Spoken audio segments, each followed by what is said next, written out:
La loi, cette chose magnifique que nul n'est censé ignorer et que tous sont censés respecter. C'est ce qui va nous occuper aujourd'hui, où nous allons nous pencher un petit peu sur le berceau des lois. Comment naissent-elles? Qui les fait vivre? Qui les accouche? Y a-t-il des enfants mort-nés dans cette famille nombreuse? Et comme toujours, quand on s'approche de ces choses très sérieuses qui gouvernent notre démocratie, on trouve à rire ou à pleurer, suivant les goûts. Alors, jeu de loi ou guignol, venez et approchez. Avant de commencer, il faut apprendre la règle du jeu. Le jeu de loi se joue avec une règle très simple, la hiérarchie des normes, c'est-à-dire un empilement de types de lois qui sont de moins en moins importantes, ou en tout cas qui doivent être de plus en plus en respect avec toutes les lois qu'il y a au-dessus. Premier étage, la Constitution. C'est la loi fondamentale. Toutes les autres lois doivent être en accord avec elle. Deuxième étage, les traités internationaux, qui s'imposent à toutes les lois qu'il y a en dessous. Troisième étage, les lois organiques, des lois particulièrement importantes. Puis, les lois, les lois simples, qui sont celles votées par le Parlement. Puis, les principes généraux et la jurisprudence, c'est-à-dire l'interprétation de la façon dont tout ce qu'il y a au-dessus s'applique. Les règlements. Et enfin, les actes administratifs pris par les préfets, les maires, etc., ceux que vous connaissez sans doute le plus. Alors je vous rappelle que nul n'est censé ignorer la loi, donc je vous invite à relire vos lois organiques ou vos actes administratifs, le cas échéant, pour être sûr de bien respecter la maxime. Alors maintenant, voyons toutes ces lois, et notamment les lois normales, celles votées par le Parlement, comment naissent-elles, comment accouchent-elles? Au départ, il y a une proposition ou un projet de loi qui sont soit issus du gouvernement, soit issus des parlements, le Sénat ou l'Assemblée nationale. En principe, le citoyen, le petit bonhomme que vous voyez là, peut proposer des lois, mais c'est très rarement le cas, c'est anecdotique. Une fois qu'il y a une proposition ou un projet, il y a discussion entre les chambres, le Sénat et l'Assemblée, et qui finit par un vote. Alors quand la loi est votée, on pourrait croire que c'est terminé, qu'elle est appliquée. Non, c'est pas aussi simple que ça. Il faut de toute façon un acte du président qui est la promulgation de la loi. Et puis, si la loi n'est pas assez claire ou assez simple pour être compréhensible et applicable directement telle qu'elle a été votée par le Parlement, il faut ce qu'on appelle des décrets d'application, qui sont des textes qui vont préciser exactement comment fonctionne l'idée que les députés ont mis dans leur loi.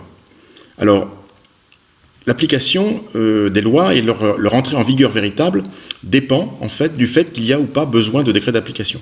Quand il n'y a pas besoin de décret d'application, la promulgation suffit et la loi entre en vigueur.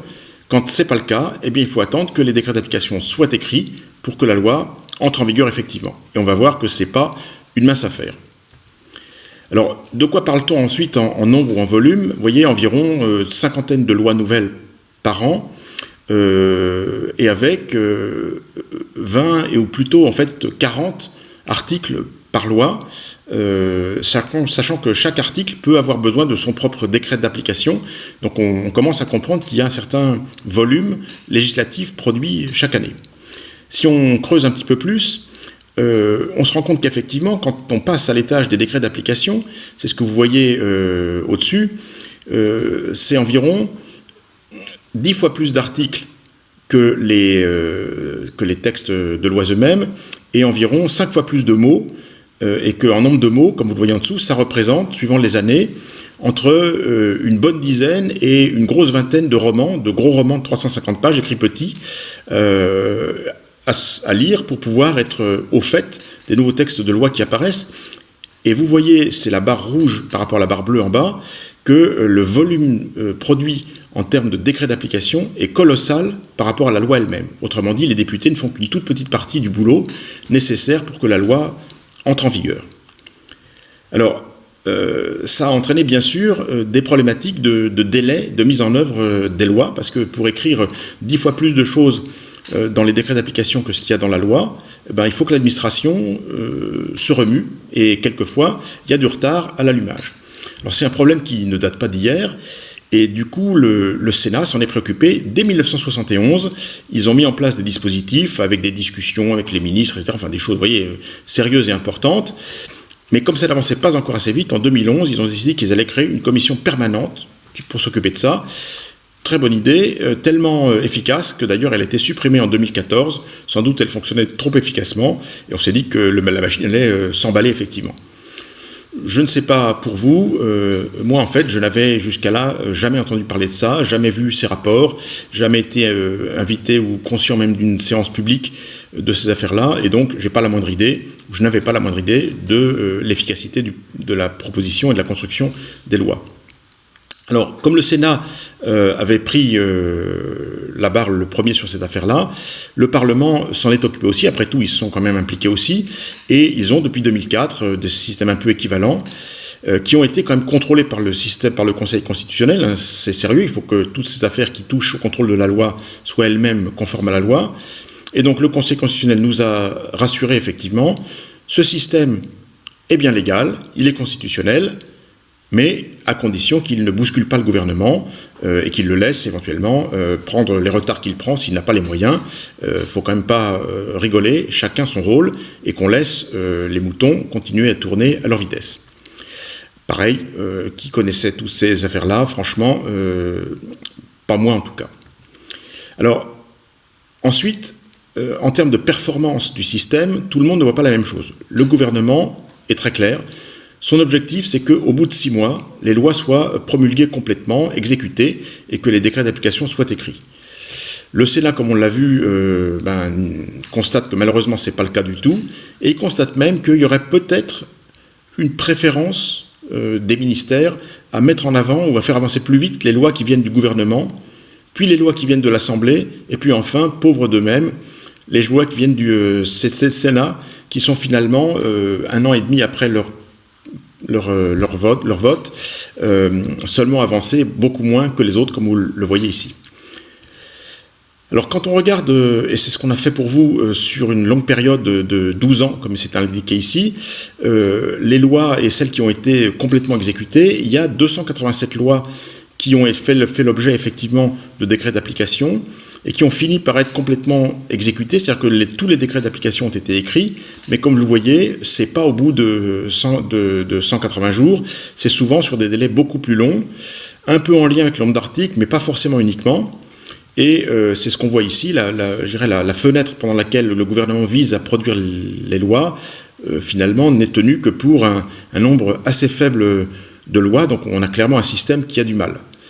Mais il a d'autant plus de mal qu'il y a en parallèle plus de 100 lois sur cette période-là qui n'ont jamais été abouties et dont il reste toujours encore aujourd'hui des décrets d'application qui attendent et qui peut-être attendront l'éternité. Alors, il y en a même, comme vous le voyez, qui n'ont même pas commencé à être exécutées alors qu'elles avaient un tout petit nombre d'articles. On se demande bien pourquoi c'est si difficile d'arriver à écrire 1 ou 2 décrets d'application pour des lois qui sont dans les étennoirs depuis si longtemps. Alors si on regarde un peu quelques exemples, on voit ici que par exemple, c'est la case en orange ici, cette loi qui visait à améliorer la santé des Français à travers des restrictions sur des produits qui sont mis dans nos alimentations, un article de loi promulgué en 2012, 10 ans après, on n'y est toujours pas. Donc je pense que cette loi-là aura été peut-être torpillée par les lobbies éventuellement, ou que simplement le malheureux qui devait l'écrire est tombé malade, en maladie de longue durée, et qu'on attend toujours qu'il retourne au travail. Pareil, si on regarde quelques autres lois ici, où on les a prises toutes, celles qui ont un avancement à 0%, on voit que, par exemple, celle qui vise à améliorer la santé visuelle des personnes âgées en perte d'autonomie, ça fait seulement 1 an et demi qu'elle a été votée, donc après tout, peut-être qu'effectivement, on peut encore espérer. Mais un article de loi, sans doute, peut-être que celui qui doit écrire le décret d'application a perdu ses lunettes, il est en perte d'autonomie lui-même, et donc il est coincé par le système dans lequel il ne peut pas faire avancer sa propre cause. Tout ça est un peu un scandale, d'autant que c'est pas neutre d'un point de vue budgétaire. Vous voyez, le fonctionnement de l'Assemblée et du Sénat, c'est un petit milliard par an. Si on imagine et on estime qu'à peu près 25% des lois ne sont pas finalisées, ça veut dire que si on prend 25% de ce budget, ça fait plus de 200 millions d'euros par an qui finalement est passé à produire des trucs qui ne sont jamais mis en œuvre. C'est un peu la calamité quand même. Alors, si vous voulez faire changer les choses, on peut se dire qu'au fond, puisque le Parlement est capable de produire des lois qui n'ont pas besoin de décret d'application, donc qui sont suffisamment précises pour être directement exécutables, au fond, on pourrait leur dire, ne faites que des lois comme ça. Et vous allez jusqu'au bout, vous écrivez la loi au niveau de détail qu'il faut pour qu'elle soit exécutable. Si vous avez besoin de ressources pour ça, donc des gens venus de l'administration qui sont des techniciens qui savent faire, on vous les envoie, et comme ça, vous allez faire des lois vraiment directement exécutables. Alors bien sûr, une telle révolution ne va pas se faire du jour au lendemain.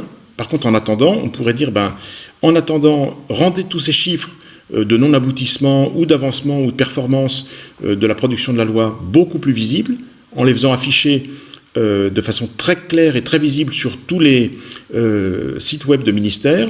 Et puis, s'il y a des lois qui traînent encore au bout d'un an, le Parlement s'arrête. On interdit la promulgation de nouvelles lois, et en attendant, tout le monde retrouve ses manches pour produire les décrets d'application qui sont encore en souffrance. Voilà, tout ça ne va pas se passer tout seul, puisque le Sénat, vous voyez, ça fait presque 50 ans qu'il s'était attaqué à la question et qu'on y est encore. Donc, il n'y a qu'une seule force dans ce pays qui peut faire avancer ces idées-là, c'est nous, vous, moi, les citoyens. Donc, on vous invite à écrire un mail.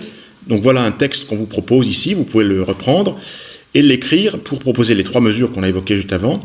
Et vous l'écrivez au directeur du cabinet du Premier ministre. Voilà ici son nom et son mail. Parce que finalement, il peut proposer une loi qui va dans ce sens-là, et puis à votre député, qui lui aussi a bien sûr le pouvoir de proposer des lois et de faire avancer le système pour faire cesser ce guignol. Voilà. Et par ailleurs, on vous invite à nous rejoindre, plus généralement, si vous avez aimé cette action, pour en proposer d'autres, en soutenir également avec nous et avec le pouvoir autrement. Merci et à bientôt.